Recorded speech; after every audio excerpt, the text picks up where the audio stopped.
gorgeous people, today I'm making Persian eggplant dip or Kashke Bademjan using 6 pounds of eggplants and 1 cup of olive oil.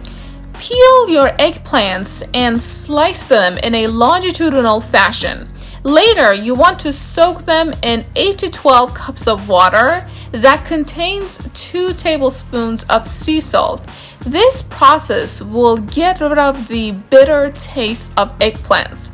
You want to soak these slices for about 2 to 4 hours.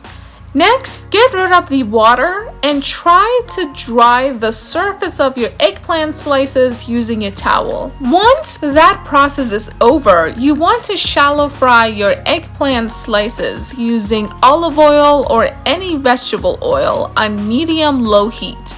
This process can take a while, so you want to be patient and supervise your frying pan at all times. Eggplants can absorb a ton of oil, but you can actually get back some of the oil by gently squeezing your cooked eggplants and returning it to the frying pan. Thinly slice 1 large onion and fry it in 1/4 of a cup olive oil. Next, transfer your fried eggplant pieces into the pan and prepare your turmeric powder solution. Mix 1 tablespoon of turmeric powder with 1 cup of hot water and pour it into the pan. I'm going to let this cook for about 20 to 25 minutes on medium-low heat so that the eggplants really absorb the flavor of onions and turmeric powder. If you haven't done already so, please go ahead and subscribe to our channel and smash the like button for the YouTube algorithm. Kashke Bademjan is a simple Persian eggplant dip that is made with a handful of ingredients. This easy and tasty vegetarian dish is full of amazing flavors and makes for a perfect appetizer served with some warm bread. To make your mint sauce known as nana dagh, pour 1/4 of a cup olive oil in a small frying pan. Once it starts to sizzle, add 2 tablespoons of dried mint and fry it for about 1 to 2 minutes until the dried mint leaves are slightly darkened. Next, you want to use 1/2 pound of liquid kashk or yogurt whey. This is a dairy product that is salty and tangy. It comes in a dry or liquid form, but I'm using it in a liquid form because it's just easier to prepare.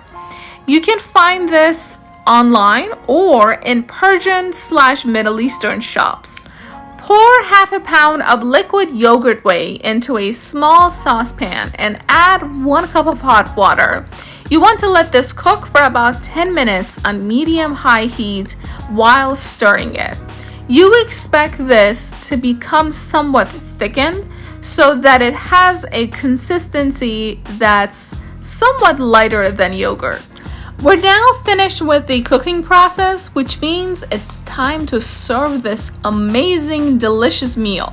You may serve this dish in 2 different ways. The first one is that you pretty much pour everything into separate containers and allow your guests to pick and choose depending on their preference. Notice that I have poured the yogurt whey in 2 separate bowls because one of them contains 2 tablespoons of minced garlic. Some people love garlic, some people don't, but in my opinion, garlic truly elevates the flavor of this dish. So I believe having 2 options, one with garlic and one without it, will make all of your guests happy. The second method of serving this dish is creating a dip. You want to mash your eggplant pieces using a potato masher or an immersion blender.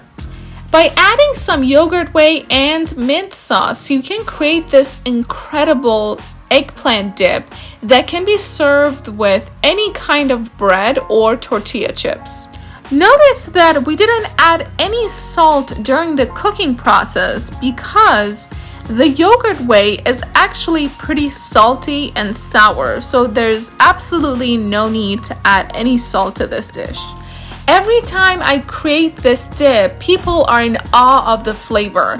They think it's some sort of a complex dish that takes hours to prepare. But let me tell you, anyone with limited cooking skills can make this dish in less than an hour. To garnish your dip, you can add some sauteed dried mint with some extra kashk and chopped walnuts for extra crunch and texture. You can also add caramelized onion on top. If you're vegan or cannot find yogurt whey, you may simply use sour cream or Greek yogurt instead. You can use any type of eggplant for this recipe as long as they're not seedy. I prefer using Chinese eggplants, but Italian, graffiti, or regular globe eggplants work as well. I hope you enjoyed learning about this fun Persian recipe. Please give this video a thumbs up, subscribe to our channel, and I'll talk to you in my next episode. I love you and take care.